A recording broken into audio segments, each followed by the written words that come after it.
To order the regular monthly board meeting of the Alexander County Board of Education in 700 Loudon Road in Taylorsville, North Carolina, 6 p.m. today, July 9th. First on the agenda is a Pledge of Allegiance to be led by Ramey Robinson. Please stand. Attention, salute, pledge. I pledge allegiance to the flag of the United States of America and to the republic for which it stands, one nation, under God, indivisible, with liberty and justice for all.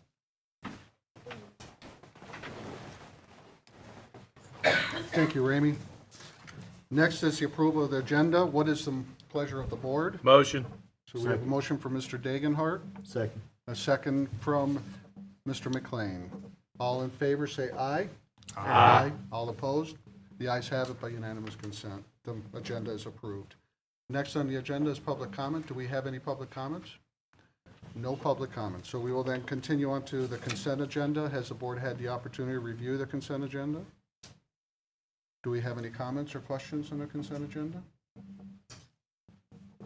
What is the pleasure of the board on the consent agenda? Make a motion. So we have a motion from Mr. Bowman, a second from Mr. Robinson. All in favor, say aye. Aye. All opposed? The consent agenda is approved. So next we have reports of some superintendent's report. Dr. Bill Griffin, for your first superintendent's report as superintendent of Alexander County Schools. Thank you very much, Chairman Arguelles. First of all, I'd like to say thank you to our board and to our county for your incredible welcome that you've given me and the attention that you've given me over the past several days. It's been incredible.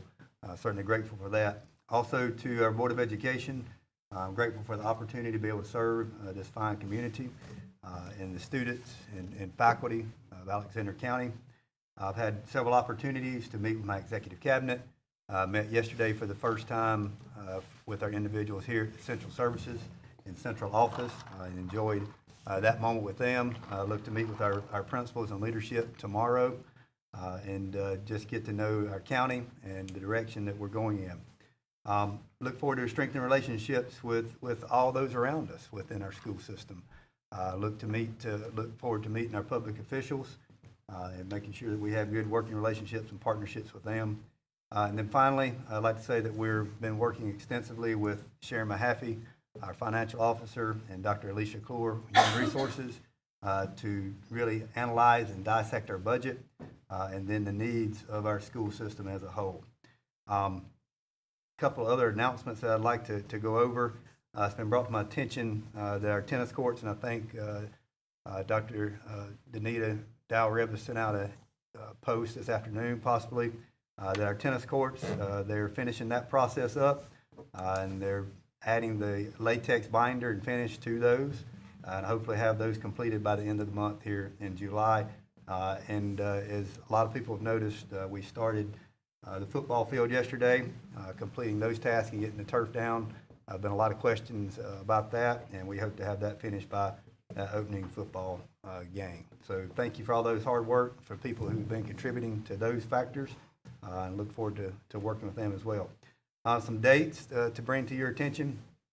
July 23rd, 2024 is Alexander Central's mandatory fall athletes parent meeting at 6 p.m. That'll be at the Alexander Central High School auditorium, and I've seen that also in social media and posted around as well. August 5th, 6th, and 7th will be our administrative retreat. We'll be all of our leaders from across the county here will be joined together at App State Hickory campus, and it's a new place for us, but they allow us to use their facilities and give us an opportunity to have great professional development for 3 days together. August 5th, Alexander Early College staff will report back to work, and then August 12th, the Alexander Early College students will report. So those days are drawing near. I just want to bring that to everybody's attention. And then finally, the remainder of our traditional schools, optional work day on August 15th, and then students returning on August 26th. And that will be here before we know it. And I certainly look forward to seeing students and faculty members in our buildings and greeting them and getting our school year started off with a bang, hopefully. So thank you so much for your support. Excellent. Thank you very much. Any questions of Dr. Griffin from the board? Very well. So then we shall continue on to the next is the financial report. Ms. Sharon Mahaffey.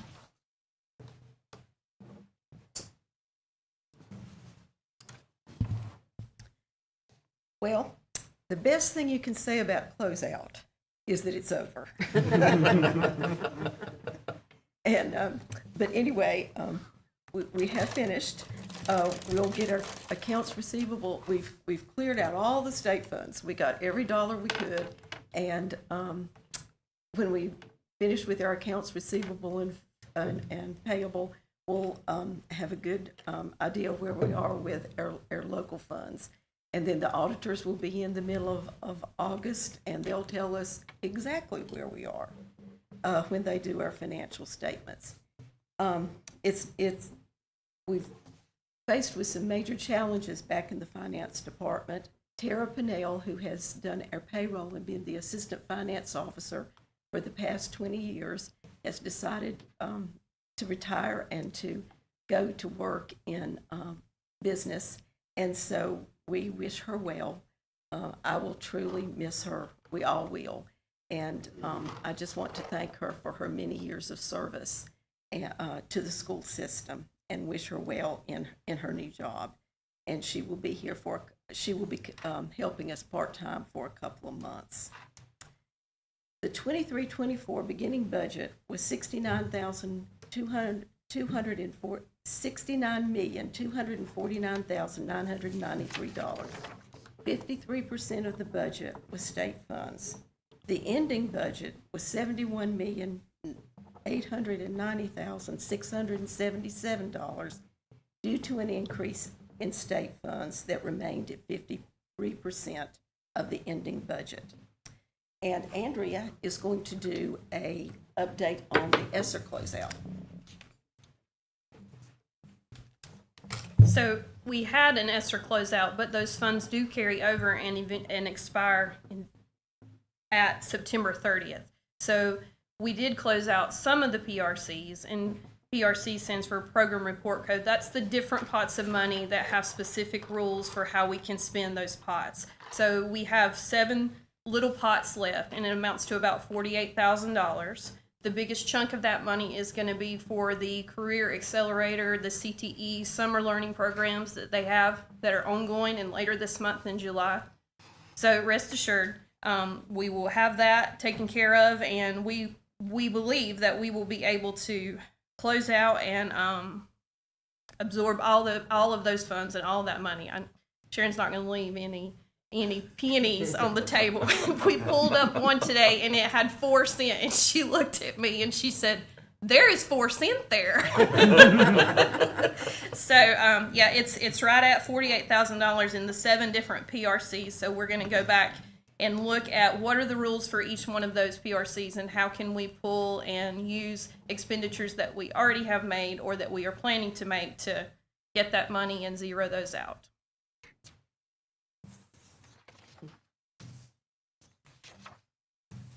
And in conclusion, I'd like to take a look at the 2024-25 budget. Senate Bill 332 was passed by the House and Senate and signed by the governor yesterday. The bill sets the salaries for certified and non-certified employees of local school systems. Non-certified employees will receive a 3% salary increase. For certified employees, beginning teachers will receive a salary increase from $3,900 a month last year to $4,100 a month this year. That's approximately a 5% increase. I looked at the rest of the salary schedule. I couldn't come up with a definite percentage among the steps, but it was anywhere from 3 to 4 to 5%. Benefits will increase. Retirement will go from 25.02% to 24.0%, and this almost 1% decrease in retirement is going to be a real big help to us. Hospital insurance will increase from $7,557 to $8,095. That's around a $500 increase per employee and will cost us approximately $171,500. Will be funded this year on 4,412 students, which is a decrease of 128 students from last year. We do have some decreases in state funding PRCs for next year. We'll lose 1 instructional support position, 6 voc ed months of employment, and $66,941 in disadvantaged student funding. But the good news is we will receive some increases. $46,000 in teacher assistance, $572,000 in low wealth. And just as a little side, we have the finance officers in our region have a Wednesday Zoom. We all get on there and share our wisdom and commiserate together. But anyway, we saw these increases in low wealth. And so the way it sort of worked out, as we learned later on, was the people in the western part of the state got increases. The people in the eastern part of the state got decreases because a lot of the school systems in the western part of the state, as Alexander County did, went through evaluation. So anyway, we were all talking about, do we tell that we're getting this increase? Do we tell that because we all thought they'd made a mistake. So we didn't want to have to come back and say, no, we're not getting this increase. So, but it does seem sure that we're going to get almost $600,000 increase in low wealth, and that will be very big to us. And a $117,000 increase in at-risk funds. So we will begin work on the budget as soon as we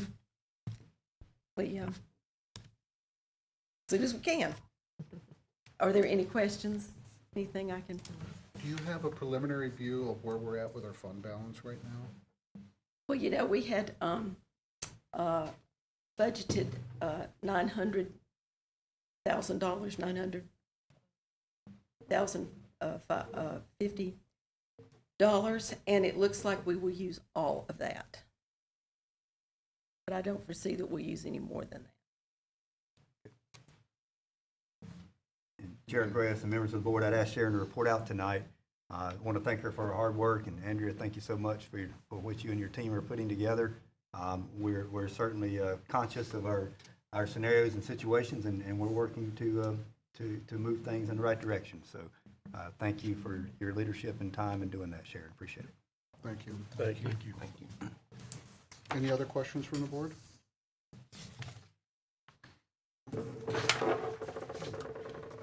Very well. So now we go on to unfinished business, line item 4, the Board of Education policy revision, second reading.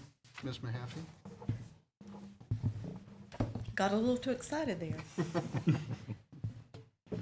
We have 5 policies up for second reading tonight. I received no comments or suggestions, so I asked for those approval on second reading. Do we have a motion on approval? So moved. Second. Ms. Ryan, and second by Mr. Degenhart. All in favor, say aye. Aye. All opposed? Motion.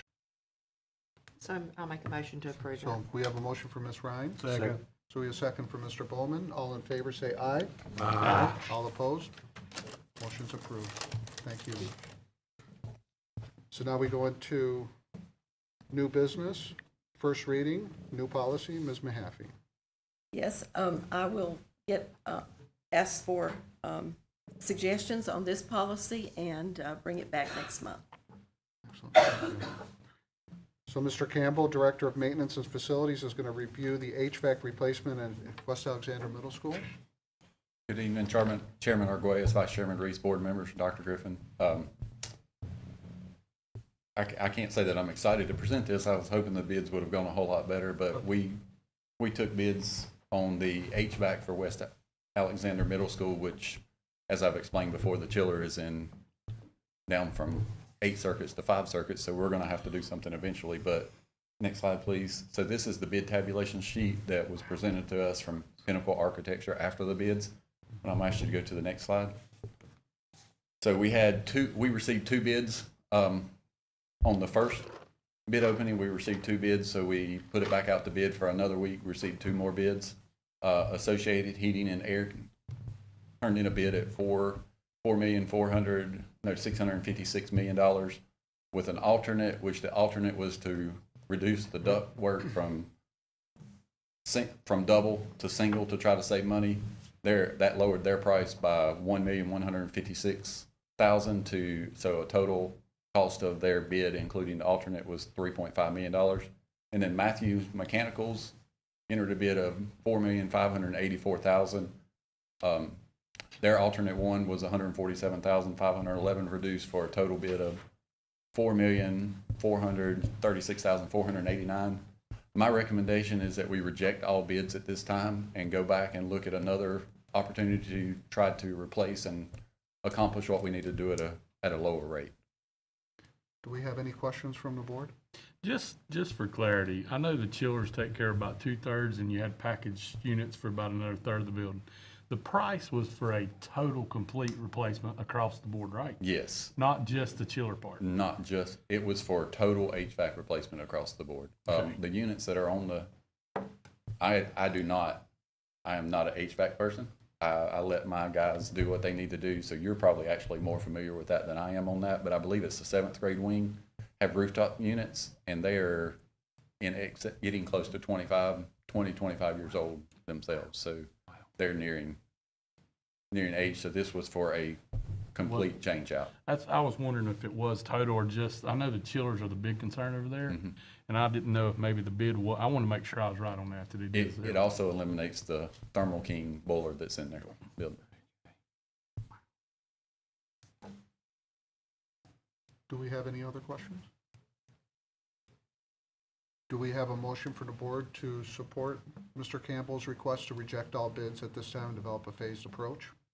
Motion. Second. So we have a first from Mr. Dagenhart and a second from Mr. Reese. All in favor, say aye. Aye. All opposed? The ayes have it. Please proceed with your plan of approach. Thank you. Thank you very much. Very well. This concludes the open session of this agenda. I propose we adjourn the agenda. Do we have a motion to adjourn? So moved.